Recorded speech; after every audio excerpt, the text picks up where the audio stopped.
Hey everyone, welcome to The Explainer. So, have you ever wondered what actually happens when modern clinical arrogance just totally steamrolls over ancient boundaries? Well, today we are unpacking this incredibly atmospheric narrative set right in the lush valleys of Madhya Pradesh, India. We're looking at a village called Bahrampur, and on the surface, it looks like just a quiet rural town. But underneath, it's a literal battleground.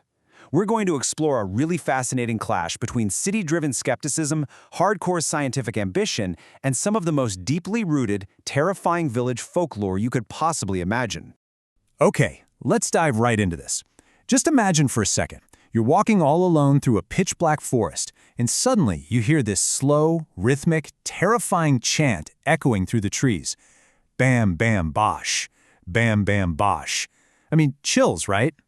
In the world of Bahrampur, this isn't just some spooky sound effect. It is the ultimate harbinger of doom.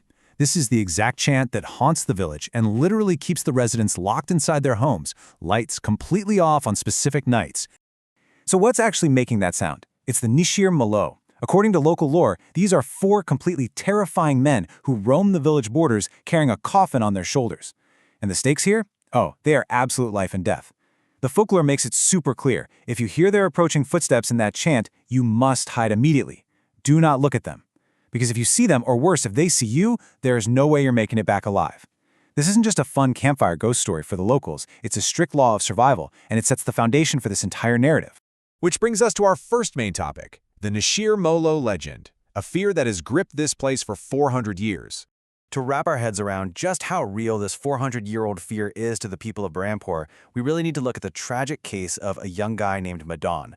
We can break down the rapid sequence of events that led to his terrible fate, and honestly, it all hinges on one massive mistake: ignoring the rules. So, it's a Saturday night, which by the way is the exact night the Nishirmolo are known to hunt. Madan completely brushes off his father's frantic warnings because he just wants to go drink with his friends. He takes a shortcut through a misty forested path, and suddenly, the chant begins. He hides in the bushes, absolutely terrified, holding his breath. He thinks they've passed him by, but when he steps out, they're standing right behind him. Later that night, his dad and a local named Vipul find him near a banyan tree, and he's found in a state of absolute, unexplainable terror, like he's just witnessed the most horrifying scene imaginable. And what's really interesting here is Madan's mindset right before it all goes wrong. He literally says, "It seems the people of our village are still living in another century." Talk about famous last words, right? This fatal skepticism is absolutely crucial. Madan represents the kind of arrogant disbelief that ultimately punishes him.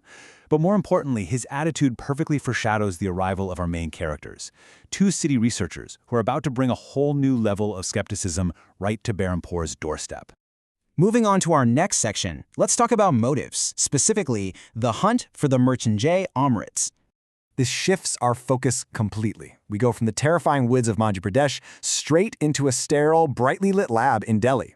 The prize that kicks off this whole crazy collision is something called the Mrtyunjay Amrit. Our researchers uncover this ancient book of folklore that describes a really specific phenomenon, a glowing green liquid that drips from a unique tree, but only on the night of a full moon. Now, to the villagers, this is ancient magic, but to a scientist, this represents an undiscovered chemical compound. We're talking about a potential biological antidote that could literally revolutionize modern medicine. But why are our two researchers, Meghna and Ishita, actually going after this? Well, their motives are this fascinating mix of intense academic pressure and some really dark personal baggage. Let's look at Ishita first. She is all about the science. She's under immense pressure from a Professor J. Dave to finalize this antidote, so she sees the Amrit purely as a chemical resource to extract and test. But Meghna, her motive is entirely terrifyingly personal. When she sees the illustration of the tree in Ishita's book, she instantly recognizes it. Why? Because she's been having these horrifying recurring nightmares about being chased by a giant bird through a forest, crashing into that exact tree, and watching the green liquid drip. She completely hides this from Ishita, but she is driven by this visceral, desperate need to figure out what is happening inside her own mind. And that sets the stage perfectly for Section 3, Science versus Village Superstition. Armed with these completely different motivations, one purely academic, the other deeply psychological, the researchers pack up and head to Bahrampur. And guys, the second they arrive, literally the moment Meghna and Ishita step foot inside the village gates, it's like the environment itself violently pushes back. The timeline of omens here is just wild. Almost instantly, the hot day turns freezing cold, the sun hides, and this severe windstorm kicks out of nowhere. But it's not just the weather. Inside the village chief's home, a sacred lamp in their temple inexplicably blows out. At the exact same time, the village priest is in the middle of his prayers, and his sacred lamp dies too. You really have to notice the drastic contrast in how these two groups react here, because it hits the nail on the head for our entire theme. The researchers are essentially practicing clinical deception.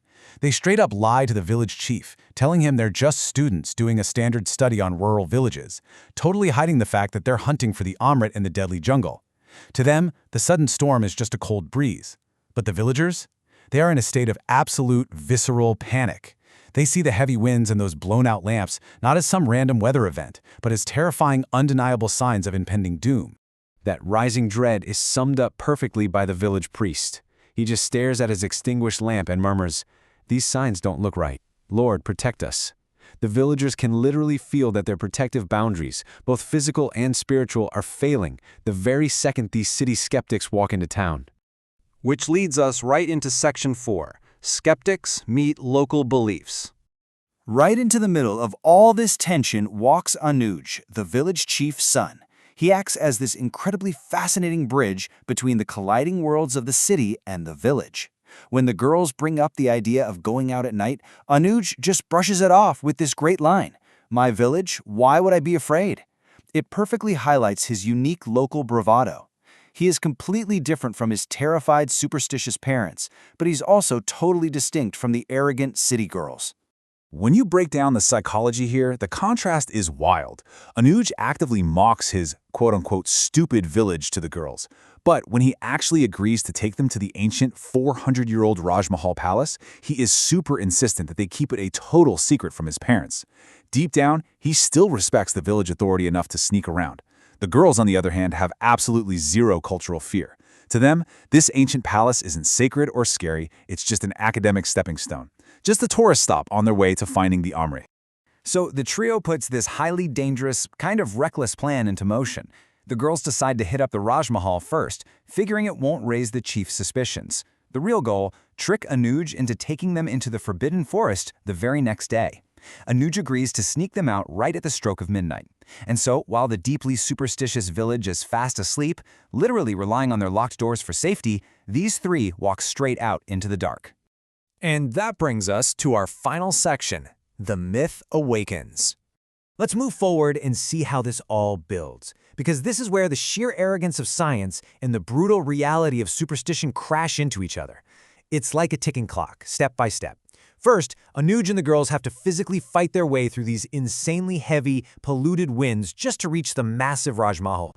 Step 2, they pry open a jammed window to sneak inside. But the second they do, Meghna is hit with this wave of realization. The palace feels eerily familiar to her, tying straight back into her unsettling nightmares. And then, Step 3. The reality of the situation just hits them like a ton of bricks. In this supposedly abandoned, pitch-black palace, they suddenly hear the distinct, heavy sound of boots pacing up and down the empty corridors. They are definitely not alone. But, as terrifying as that whole ghost palace vibe is for the researchers, we can't forget the actual lore. While they're playing explorers inside, the real terror, the ancient law of the village, has woken up outside in the heavy winds. The chant begins again. The timing here is just an absolute nightmare. Exactly at midnight, the Nishir Malo chant echoes so loud it wakes the chief and the priests from a dead sleep. Meanwhile, out on the edge of the forest, two local guys, Sampat and Kapta, who were just out gambling, literally freeze in their tracks. Through the dust storm, 4 massive men with glowing red eyes approach them. They don't even have a second to run. The coffin the men are carrying suddenly pops open, and this blood-curdling scream rips through the entire village. The worst nightmares of Bahrampur have officially become a deadly reality, and it's a tragic reminder that the scientist intrusion has brought fatal consequences for the innocent locals. So what does this all mean? The crucial point is that we're left with some massive, terrifying questions. The arrival of these scientists undeniably triggered a supernatural response, no doubt about it. But what is the true connection between Meghna's incredibly specific dreams of the dripping tree, the clinical pursuit of the Mrityunjay Amrit, and the sudden, violent awakening of the Nishir Molo? Are they just protecting the Amrit? Or did the researchers' disbelief simply shatter the fragile rules holding the horror at bay? What actually happens when our modern ambition pushes past boundaries that were meant to stay closed forever? Thanks so much for joining me on this explainer, and definitely keep questioning the boundaries of what we think we know.